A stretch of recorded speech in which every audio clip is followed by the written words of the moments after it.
En février 1994, une femme de 31 ans, nommée Gloria Ramirez, est admise d'urgence à l'hôpital général de Riverside, en Californie.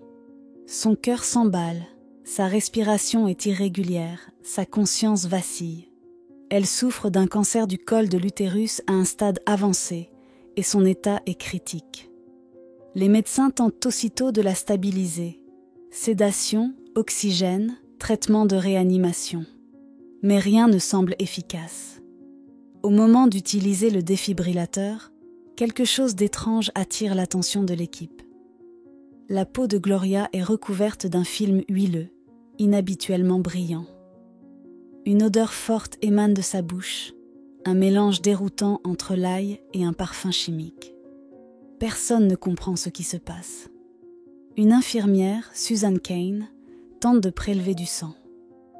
À peine la seringue remplie, une odeur suffocante d'ammoniac s'en dégage. Lorsqu'elle tend la seringue à une collègue, celle-ci observe des cristaux jaunâtres flottant dans le liquide. Peu après, Susan Cain s'effondre en se plaignant de brûlures au visage. Elle est immédiatement évacuée, puis c'est au tour de la résidente Julie Gorshinsky de s'écrouler. Elle ressent des nausées, des vertiges, perd connaissance et convulse. Peu de temps après, Maureen Welch, la thérapeute respiratoire, s'effondre à son tour, les membres raides, la respiration laborieuse. En quelques minutes, la salle d'urgence plonge dans le chaos. Un à un, les soignants sont frappés par des symptômes alarmants. Nausées, étourdissement, brûlures, perte de conscience. Au total, 23 membres du personnel seront affectés, dont 5 nécessiteront une hospitalisation. L'unité est évacuée. Les patients sont déplacés dans le parking. Certains soignants, paniqués, retirent leurs vêtements pour limiter leur exposition à ce qu'ils soupçonnent être un gaz toxique. À 20h50, après 35 minutes de soins, Gloria Ramirez est déclarée morte. Pourtant, son corps continue de provoquer des malaises. Une infirmière chargée de le déplacer vomit et affirme ressentir des brûlures au contact de la peau. Un protocole d'isolement est immédiatement déclenché. Une équipe en combinaison hazmat inspecte la salle d'urgence sans identifier la moindre source de contamination, ni gaz, ni fuite chimique, ni toxines détectables. Et pourtant, quelque chose a bien empoisonné cet espace. Le lendemain, l'hôpital reste paralysé. Les médecins sont désemparés, les autorités sanitaires lancent une enquête. Une autopsie est ordonnée, menée dans des conditions extrêmes. Chambre scellée, équipement de protection intégrale, échantillons analysés en laboratoire. Les résultats initiaux indiquent que Gloria est décédée d'un arrêt cardiaque provoqué par une insuffisance rénale, elle-même conséquence de son cancer. Dans son sang, les analyses révèlent la présence de médicaments courants, Tylenol, lidocaïne, codéine et Tigan, un antinauséeux. Rien qui puisse expliquer les symptômes observés chez le personnel médical. Mais un détail intrigue les experts. Une concentration anormalement élevée de diméthylsulfone, un dérivé du DMSO, un solvant industriel utilisé comme traitement alternatif contre la douleur. Ce composé, sous forme de cristaux à température ambiante, pourrait être ceux que les infirmières ont vus dans la seringue. Certains avancent une hypothèse troublante. Et si Gloria avait appliqué du DMSO sur sa peau pour soulager ses douleurs? Et si, combiné à l'oxygène administré lors de son transport, le produit s'était transformé en diméthylsulfone? Jusque-là, rien de toxique. Mais si l'électricité du défibrillateur avait ensuite provoqué une réaction chimique rare, générant un gaz hautement toxique, le diméthylsulfate? Ce composé, presque indétectable, est un agent neurotoxique connu pour provoquer des symptômes similaires à ceux constatés cette nuit-là. Convulsions, nausées, paralysie, suffocation. Selon cette théorie, le simple acte de percer la peau de Gloria avec une seringue aurait pu suffire à libérer une infime quantité de gaz, s'échappant par le tube de prélèvement et contaminant l'air ambiant.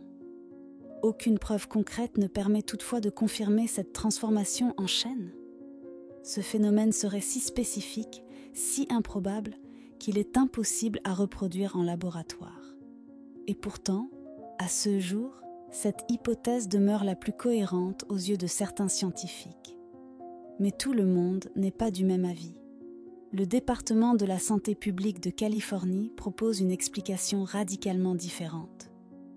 Selon lui, il ne s'agirait ni d'un gaz, ni d'une réaction chimique, mais d'un phénomène psychologique. Une crise d'hystérie collective ou trouble sociogénique de masse. Le déclencheur aurait été l'odeur inhabituelle du corps de Gloria, combinée au stress et à la fatigue du personnel. Les premiers malaises auraient entraîné une réaction en chaîne, purement mentale. Le rapport insiste sur le fait que les personnes les plus touchées étaient toutes des femmes, dont plusieurs n'avaient pas mangé ce soir-là. Mais cet argument paraît fragile, voire méprisant. D'autant que certaines victimes ont subi des lésions graves, incompatibles avec une simple réaction psychosomatique. Julie Gorshinsky, l'une des premières à s'effondrer, passera 2 semaines en soins intensifs. Elle développera une hépatite, une pancréatite et surtout une ostéonécrose de la tête du fémur. Elle devra marcher avec des béquilles pendant près d'1 an. Elle refuse catégoriquement le diagnostic officiel et attaque l'État en justice, exigeant une nouvelle analyse des échantillons. À la demande de Julie Gorshinsky, le laboratoire Lawrence Livermore accepte de reprendre les analyses. Les chimistes réexaminent les données avec plus de rigueur et découvrent une erreur dans l'interprétation initiale. Ce que l'on pensait être du diméthylsulfoxyde, ou DMSO, est en réalité du diméthylsulfone, ou DMSO2, une molécule proche mais plus oxydée. Ce composé, généralement inoffensif, apparaît dans le corps de Gloria à des concentrations bien supérieures à la normale. La question demeure. Comment un produit non toxique a-t-il pu provoquer autant de souffrance ? La seule hypothèse restante, aussi inquiétante qu'impossible à prouver, est que ce diméthylsulfone, combiné à une forte concentration d'oxygène et à l'électricité du défibrillateur, ait permis la formation d'un dérivé hautement instable, le diméthylsulfate. Ce gaz invisible peut provoquer convulsions, brûlures, délire, paralysie, voire la mort en quantité infime, surtout dans un espace confiné. Mais là réside le problème. Aucune trace de diméthylsulfate n'a jamais été retrouvée, ni dans le corps de Gloria, ni chez les membres du personnel contaminé. La théorie reste donc plausible, mais invérifiable. Pour certains, cette contradiction masque une vérité plus sombre. Ils avancent que Gloria n'a pas empoisonné son entourage. C'est l'environnement hospitalier lui-même qui était dangereux. En 1991, 2 employés du même hôpital avaient été hospitalisés après une possible fuite de gaz stérilisant. En 1993, des inspecteurs avaient signalé la présence de gaz d'égout dans les conduits de ventilation des urgences. Et ce soir, de février 1994, aucune mesure sérieuse de la qualité de l'air n'a été réalisée immédiatement après les événements. Plusieurs faits troublants alimentent cette suspicion. Le coroner du comté, Dan Capito, aurait d'abord déclaré que Gloria n'était pas morte de cause naturelle, avant de se rétracter publiquement.